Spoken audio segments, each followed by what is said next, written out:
Hello friends, welcome to my channel tax arena. मैं CA Arun Gupta. तो आज हम लोग बात करने वाले हैं एनपीएस। एनपीएस की डिटेल में नहीं जाने वाले कि क्या एडवांटेज है, क्या डिसएडवांटेज है, क्या उसकी पॉलिसीज हैं। मैं सिर्फ बात करने वाला हूँ टैक्स बेनिफिट्स के।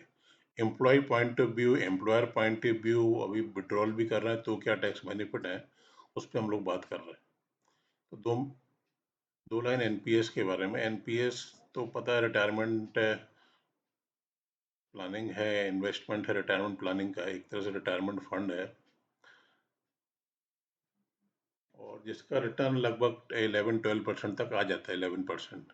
बट मुझे लगता है कि इससे बेटर, मेरा मेरा अपना ओपिनियन है, इससे बेटर तो म्यूचुअल फंड रहता है, तो रिटर्न ज़्यादा मिल जाता है। दूसरी चीज़ एनपीएस में जो मुझे लगता है कि लॉक इन पीरियड जो है 60 की एज तक का, वो थोड़ा लंबा है, क्योंकि कभी इमरजेंसी कुछ आ जाए during the year, during the life, अभी कुछ फंड की नेसेसिटी है, तो फिर वहाँ से विड्रॉल की प्रॉब्लम भी आती है। और म्यूचुअल फंड तो क्या, लिक्विड फंड है। बट एनीवे, वो डिपेंड करता है आप कितना रिस्क टेकेंगे, आपकी क्या रिक्वायरमेंट है, कैसी आपकी फाइनेंशियल हेल्थ है, तो वो डिफरेंट मैटर है।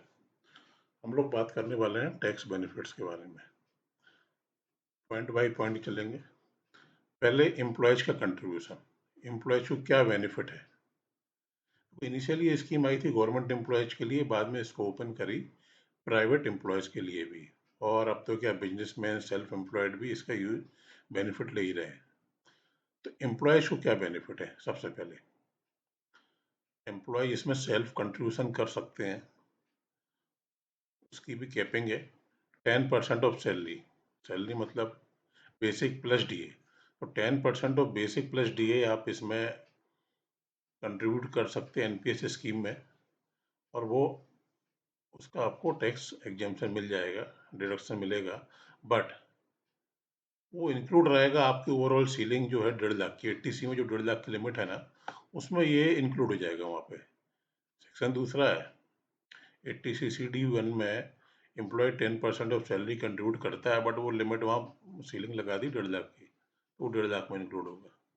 सेकंड पॉइंट, एम्प्लॉय को जो सेकंड बेनिफिट है, ड्यूरिंग द ईयर वो 50,000 तक का एनपीएस में कंट्रीब्यूशन करता है या इन्वेस्टमेंट कर ले एनपीएस में अंडर सेक्शन 80CCD1B, तो वो बेनिफिट एडिशनल है, क्योंकि वो 1.5 लाख से अलग है, वो 1.5 लाख में इंक्लूड नहीं है। तो जो ऊपर बताया 10% ऑफ बेसिक प्लस डी है, वो आपका 80C की लिमिट में आ जाएगा, और जो अलग से 50,000 इन्वेस्ट करता है एनपीएस में, उसका डिडक्शन मिलेगा, वो अलग है। तो यहाँ टोटल 2 लाख का डिडक्शन हो गया आपके को, 80C का 1.5 लाख जिसमें वो इंक्लूड रहेगा 10%, और 50,000 अलग रहेगा। अब एम्प्लॉयर भी कंट्रीब्यूशन कर सकता है अपनी तरफ से, पहले उसको सीटीसी में इंक्लूड कर ले और अपने पास से कंट्रीब्यूट कर दे, जैसे पीएफ वगैरह में करता है। तो एम्प्लॉयर अगर एनपीएस में कंट्रीब्यूट करता है, तो वो भी एम्प्लॉय के हाथ में टैक्स फ्री रहेगा, बट उसमें कैपिंग है वही 10%। तो 10% ऑफ सैलरी एम्प्लॉय को टैक्स फ्री रहेगी, बट ये लिमिट जो है कैपिंग, ये है प्राइवेट एम्प्लॉयज़ के लिए। सेंट्रल गवर्नमेंट के जो एम्प्लॉय हैं उनके लिए 14% की कैपिंग है। Employer 14% of contribution of basic plus DA contribute कर सकता है एनपीएस में in case of central government, and that amount is tax free in the hand of employees, और over and above the limit of 1.5 lakh. तो employer का जो contribution रहेगा वो भी एम्प्लॉय को टैक्स फ्री हो गया। तो यहाँ देखा होगा एम्प्लॉयज को एनपीएस में इन्वेस्ट करने को ना एनकरेज भी किया जा रहा है, इतने बेनिफिट देखो, और बेनिफिट ठीक है, अच्छी बात है, टैक्स तो बच ही रहा ना। अब जैसे कि हमने बताया कि ये स्कीम जो है बिजनेसमैन और सेल्फ एम्प्लॉयड के लिए भी ओपन है। सेल्फ एम्प्लॉयड में लॉयर, चार्टर्ड डॉक्टर्स, आर्किटेक्ट वगैरह जो हैं, जिनका खुद का अपना प्रोफेशनल है, सेल्फ एम्प्लॉयड, वो भी इन्वेस्ट करें एनपीएस में। गवर्नमेंट तो इनकरेज कर ही रही है। उनको क्या टैक्स बेनिफिट है, उनको टैक्स डिडक्शन है 20% of gross income under section CCD1 with in the overall ceiling of 1.5 lakh under 80C। तो ये समझे ना, 1.5 लाख की लिमिट जो 80C की है उसके अंदर ही है ये 20% ऑफ ग्रॉस इनकम। ठीक है, तब ये कि किसी की 10 लाख की इनकम है ग्रॉस इनकम और 20% 2 लाख हुआ, तो 2 लाख एनपीएस में इन्वेस्टमेंट कर दिया, तो ऐसा नहीं कि 2 लाख का डिडक्शन मिल जाएगा, मिलेगा 1.5 लाख का ही, क्योंकि केविंग तो 1.5 लाख की है 80C वाली।